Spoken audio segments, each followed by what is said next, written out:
Well, I was doing some research, before the film, and I was watching some documentaries on the Hitler Youth, and there was some footage of some of the rallies and where Hitler was speaking, and just what struck me was the crowds, the audiences who were losing their minds, and especially there were lots of shots of young women crying and fainting and passing out and trying to grab him and that stuff. I just saw that footage. I thought, I've seen this somewhere before, and then I realized, well, I guess in the early 30s, for a lot of people, it was a very similar effect that he had on the masses.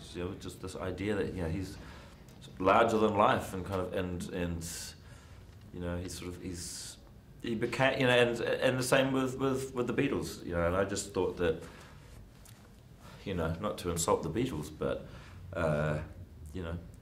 Hitler was like the pop star of the 30s.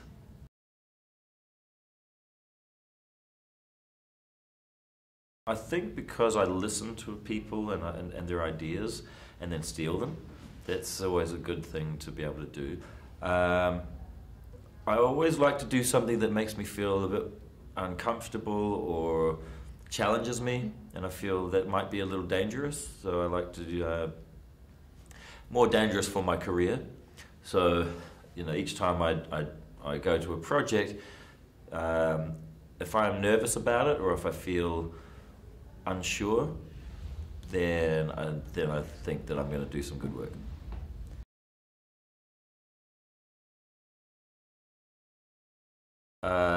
Change. Change is better for me, I think. And that's, there's a continuity within my films of tone and certain styles or, the types of story, but I think the change is a lot to do with the subject and whether or not I can push the idea enough to make it feel that I'm challenging myself.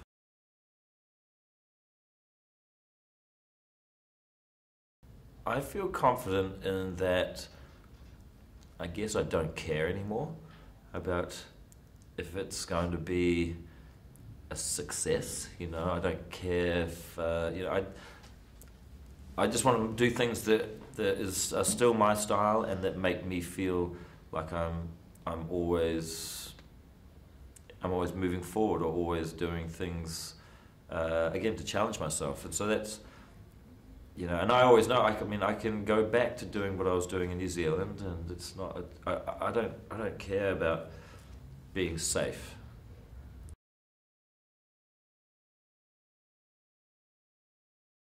Food, keeping my children alive, and I love sleep if I can get it. But food is the main thing I care about. Cool. And I love art. I love making. I love telling stories. That's probably the biggest thing for me. And I love creating something. That's why I stay with making films and being a director, is because I just love creating.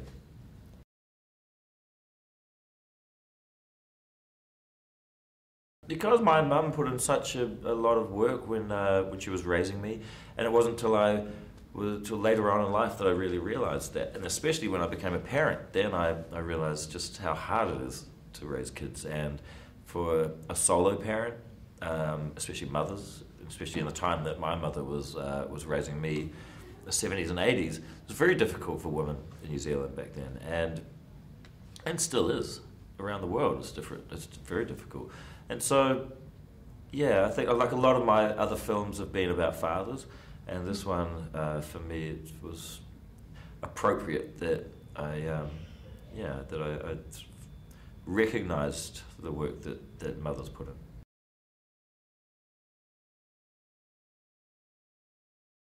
Don't worry, because there's going to be a lot of really delicious food coming your way one day. And also, I guess I would have told, in regards to my mother, I would say she's doing her best. And in regards to just the future, I'd say just keep being yourself, and don't worry about getting what they say is a real job, because one day you'll have a job that will be so unreal that it will be better than anything.